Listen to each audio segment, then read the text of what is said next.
है मेरी माँ, अम्बे है मेरी माँ, दुर्गा है मेरी माँ, अम्बे है मेरी माँ। नमस्कार, एचपीसी न्यूज पर हमारे विशेष कार्यक्रम शक्ति पूजा में एक बार फिर से आपका स्वागत है। आज नवरात्रा का 9वां दिन है। माँ सिद्धिदात्री की आज पूजा की गई है। आज अंतिम दिन है। आज अगर कोई भूल चूक रह गई हो, जैसा कि हम रोज बात करते हैं, तो पंडित जी से पूछेंगे कि किस तरह से माता को प्रसन्न करने के लिए और विधि विधान को पूरा करने के लिए वो किया जाए। तो पंडित जी, आज नवरात्रा का 9वां दिन है। माँ सिद्धिदात्री की पूजा की जाती है। भक्तों ने अपने अपने अनुसार पूजा करती होगी, लेकिन जैसे कि माँ के नाम से यहाँ पर दिखता है कि सिद्धिदात्री माँ, यानी कि सिद्धि देने वाली माँ।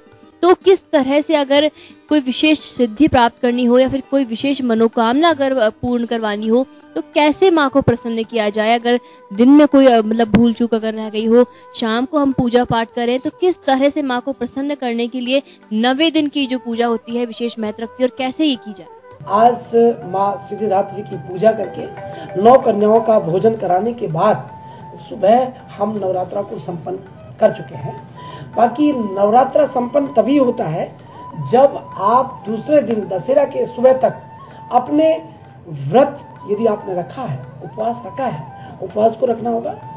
आपने जो नियम को रखा है उस नियम को कल सुबह तक रखना होगा और संध्या के समय बाकायदा आपको प्रतिदिन की तरह आज भी आरती करनी है, वही कपूर की आरती करनी है, वही थाली में लोटा रखना है और जो आपने ज्वारे उगाए थे, जो माँ भगवती को ज्वारे आपने चढ़ाए, रामायण पर चढ़ाए, हनुमान जी के चरणों में चढ़ाए, हनुमान जी के ऊपर चढ़ाए, उन ज्वारों को थाली में रख करके संध्या के समय आरती करने के बाद आप मातेश्वरी को प्रणाम करें और जो कलश आपने ये रखा है, ये कलश जो 9 दिन तक रखा, इस कलश के अंदर जो पानी है, जो वैदिक मंत्रों से अभिमिश्रित हो चुका है, उस जल को पूरे घर में छिड़कें और पूरे घर में छिड़कने के साथ अपने भी ऊपर छिड़कें, परिवार के पूरे घर उसका पंचामृत के रूप में लें।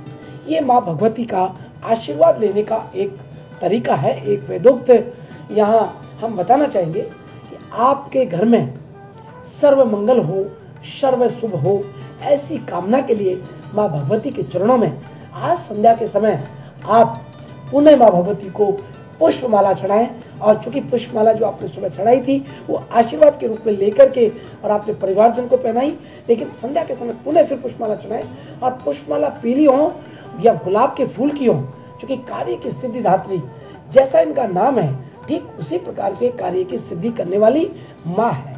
माँ सिद्धिदात्री की पूजा अर्चना करने से माँ भगवती अति शीघ्र प्रसन्न होती है और सारे कार्य सिद्ध होते हैं। ये माँ भगवती का प्रसन्न करने का सारे परिवार जन संध्या के समय अवसर को ले रहे हैं और आप ये कार्य रात को 12 बजे तक कर सकते हैं। आप सुबह किसी कारणवश, क्योंकि सुबह व्यक्ति को, लोगों को, सभी को अपने, किसी को ऑफिस में जाना होता है, किसी को अपना ऑफिस खोलना होता है, किसी को अपना प्रतिष्ठान खोलना होता है, किसी को प्रतिष्ठान जाना होता है, अनेक प्रकार की जिम्मेदारियों के साथ लोग निकल जाते हैं, तो वो लोग शाम को आकर के माँ भगवती को प्रणाम करके आशीर्वाद लेकर के ही व्रत को खोलें। क्योंकि कई बहुत से घरों में ऐसे लोग हैं जो सुबह पूजा करके निकल गए, व्रत नहीं खोला, तो माँ भगवती की आरती करके व्रत को खोलें और जो फल आपने भगवती के सामने रखे हैं उस फल को प्रसाद के रूप में लें। जो मिठाई रखी है, मिठाई को प्रसाद के रूप में लें।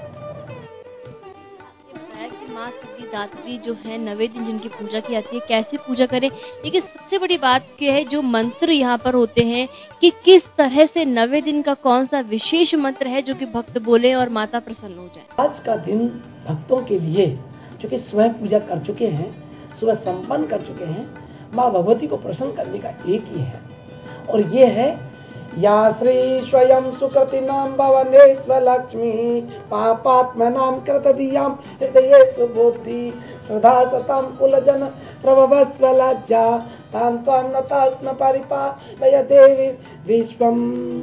कि हे देवी, हे लक्ष्मी के रूप में, हे माँ सरस्वती के रूप में, हे मातेश्वरी दुर्गा के रूप में आप हमारे ऊपर कृपा करें और हमसे जाने अनजाने में किसी प्रकार के कोई पाप हुए हों, किसी का आत्मा को हमने कष्ट पहुंचाया हो, किसी प्रकार से हमने किसी को तकलीफ दी है, तो इसके लिए आपको हम क्षमा कर देना, माफ कर देना। हे मातेश्वरी, हमारे घर में अमन चैन शांति स्थापित करना, यही एक तरीका है। जी, आपने मंत्र भी बताया, लेकिन एक और बात जो कि मेरे जो भी दिमाग में है, 9वें दिन जो है रामायण के जो पाठ बैठाते हैं उनका भी अंतिम दिन होता है।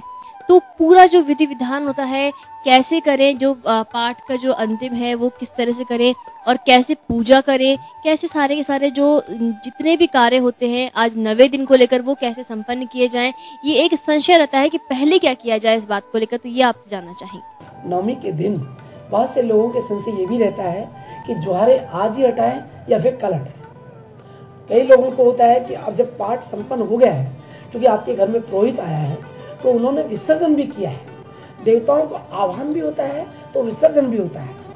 केवल रिद्धि सिद्धि सहित गणेश जी का स्थिर विराजमान के लिए रोका जाता है, माँ लक्ष्मी को रोका जाता है, धर्म को घर में रोका जाता है, अपने पितरों को रोका जाता है। बाकी सभी शक्तियों को अपनी अपनी प्रिय और सचिवों के साथ आने वाली शक्तियों को भोजन प्रसादी पाने के बाद उनका आशीर्वाद लेकर के उनको विसर्जन के रूप में प्रार्थना की जाती है। तो जैसे आप प्रार्थना करने के साथ विसर्जन हुआ तो वहाँ आप ज्वारों को पीपल के पेड़ में मंदिर में जाकर के चढ़ा सकते हैं, और ये ऐसा आज नहीं कर सकते हैं तो दूसरे दिन दशहरा के दिन भी किया जा सकता है। विसर्जन को लेकर आपने बताया कि जिस तरह से संशय यहाँ पर रहता है वो दूर जाता है, लेकिन हम जैसे माता की चौकी सजाते हैं, जो कलश रखते हैं, जो भी सारी चीजें होती हैं, तो उनको किस तरह से शाम को जैसे नवरात्रा में 9वें दिन सुबह पूजा की, सुबह माता की जोत देखी, तो शाम को किस तरह से पूजा की जाए और किस तरह से अंतिम दिन होता है पूजा करने का नवरात्रा का, तो क्या विशेष किया जाए? देखिए, ये बात बिल्कुल सही बात है कि आज सुबह पूजा करने के बाद माँ भगवती का संध्या का समय, अब पूर्व में हमने बोला कि जो भाई सुबह पूजा करने से वंचित रहे वो आज माँ की आरती में रहें और माँ को प्रार्थना करके अपना पाठ को पूरा करके प्रसादी यानी अपना उपवास, क्योंकि इसमें बैठते उठते नवरात्रा भी एक उठता हुआ है ना, तो आज के दिन कई लोग, बहुत सारे लोग उपवास रखते हैं और सुबह किसी कारण से प्रसाद नहीं ले सकते हैं या संध्या के समय उनको समय मिला तो वो लोग आकर के संध्या के समय अपना उपवास को खोलें और माँ भगवती को प्रार्थना करें अपने परिवार में अमन शांति रहने के लिए। 9 दिन के नवरात्रा में जैसे आज 9वां दिन है, आज अगर रामायण का पाठ है तो वो भी आज समाप्त होता है। आपने बताया कि नवरात्रा में हर देवी देवताओं के जो आह्वान का एक समय होता है, उनकी पूजा का विधान होता है, जैसे कि भैरव जी की बात कही, शिव जी की बात कही, हनुमान जी की बात कही, राम जी की बात कही और समस्त देवी देवताओं का आपने आह्वान भी बताया। तो एक और बात आपसे जानना चाहूंगी कि कौन कौन से देवी देवता हैं जिनका हम जैसे आह्वान नहीं कर पाते, भूल चूक अगर हमसे हो जाती है तो उनका जो है, उनके लिए अगर माफ़ी अगर मांगनी है, नवरात्रा हमने किए हैं पूरे श्रद्धा मन से अगर किए, लेकिन फिर भी मन में रहता है कि हाँ कोई कमी यहाँ पर नहीं रह गई, तो उसको दूर करने के लिए क्या किया जाए? पूनम जी, बहुत अच्छी बात आपने रखी है। ये बात ठीक है कि यदि व्यक्ति विशेष पूजा सुख को स्वयं करते हैं तो उसमें त्रुटि होती है ये। बाकी जो हमारे पुरोहित कराते हैं तो पूजा विधान में ऐसा आता है, सर्वेभ्यो देवेभ्यो नमः, श्रीमन्महागणाधिपते नमः, श्री लक्ष्मीनारायणाभ्यो नमः, श्री उमा महेश्वराभ्यो नमः, श्री शशि पुरंदराभ्यो नमः, श्री वाणी हिरण्यगर्भाभ्यो नमः, श्री मातृचरण कमलेभ्यो नमः, श्री इष्ट देवताभ्यो नमः, श्री कुल देवताभ्यो नमः, श्री वासुदेवताभ्यो नमः, सर्वेभ्यो देवेभ्यो नमः, सर्वेभ्यो ब्राह्मणेभ्यो नमः, एतत् कर्म प्रधान श्री महादेवीभ्यो नमो नमः। ऐसा करके विद्वान जो पुरोहित आते हैं, जो आचार्यों के द्वारा पूजा कराते हैं, तो वहाँ तो ये त्रुटि का संभावना नहीं होती है, मगर जब स्वयं करते हैं तो ऐसी त्रुटि की संभावना रहती है। ऐसी स्थिति में सर्वेभ्यो देवेभ्यो नमो नमः, ये सारे देवी और देवतागण आपको हम प्रणाम करते हैं, आपके गणों को प्रणाम करते हैं। आपने आकर के आशीर्वाद प्रदान किया, इसके लिए हम शुक्रगुजार हैं। आप हमारे पर आशीर्वाद देकर के, प्रसाद को पा करके, आशीर्वाद देकर के अपने गंतव्य स्थान को प्रस्थान करें। ऐसा भाव से भी जो है विसर्जन किया जाता है। आपने बताया कि प्रार्थना के तरीके क्या होते हैं। नवरात्रा के 9वें दिन अगर कोई भूल चूक आपसे रह जाती है, अगर कोई आपके मन में ग्लानि होती है, तो किस तरह से देवी देवताओं को प्रसन्न करने के लिए और क्षमा याचना करने के लिए क्या किया जाए, ये भी पंडित जी ने हमें बताया। यहाँ रुकेंगे एक छोटे से ब्रेक के लिए, ब्रेक के बाद होंगे फिर से हाजिर। दुर्गा है मेरी माँ, अम्बे है मेरी माँ, दुर्गा है मेरी माँ, अम्बे है मेरी माँ, है मेरी माँ।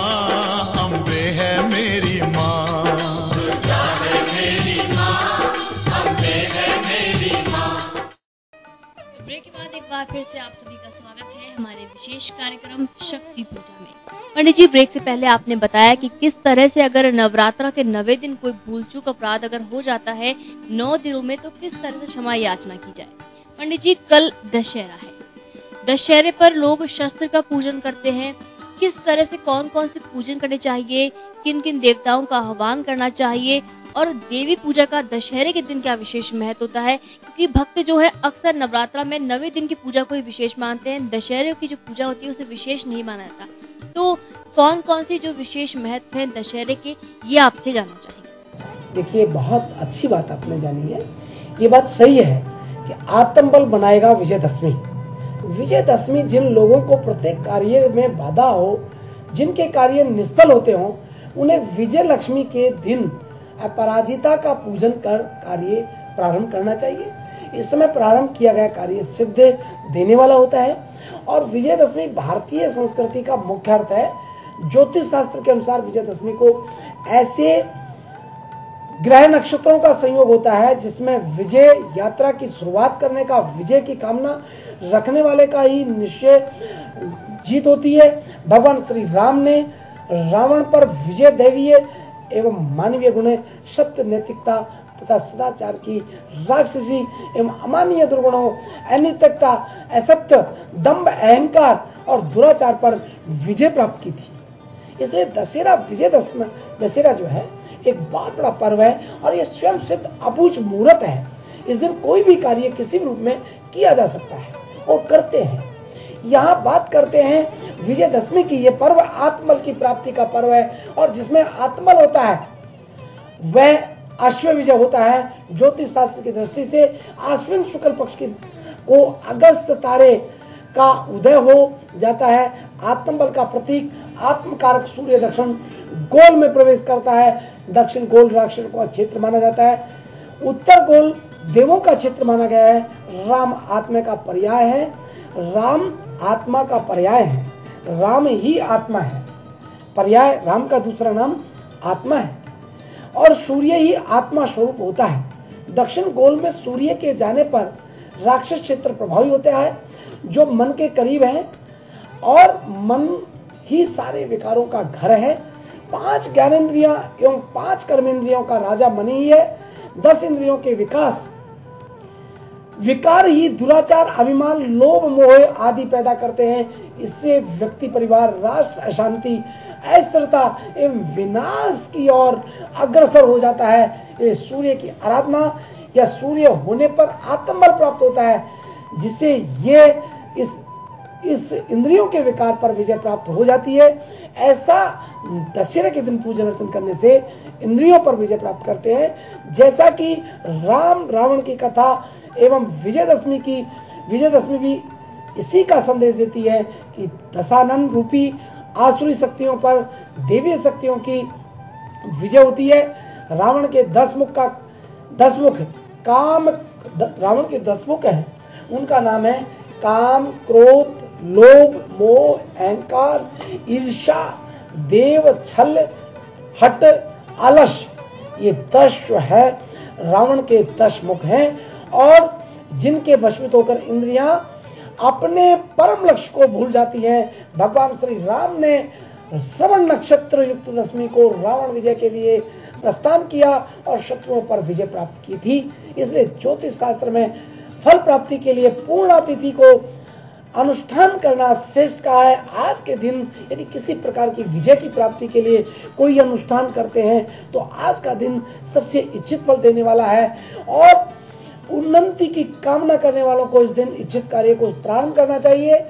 जिन लोगों को प्रत्येक कार्य में बाधा हो, जिनके कार्य निष्फल होते जा रहे हैं, उन्हें विजयदशमी के दिन अपराजिता का पूजन करना चाहिए। और खास तौर पर जो लोग हमारे क्षत्रिय हैं वो अपने शस्त्रों का पूजन करते हैं, वो अपने क्षत्रिय अपने शस्त्रों का पूजन करते हैं। यह है विजयलक्ष्मी, विजय दशहरा। और आश्विन मास में शनि पूजा, चंद्र शनि दोष शांति होती है। इसलिए विजयदशमी के दिन पूजा करने से शुभ लक्ष्मी की प्राप्ति होती है और लक्ष्मी प्राप्ति के मार्ग प्रशस्त होते हैं। आपने बताया कि किस तरह से दशहरे पे कैसे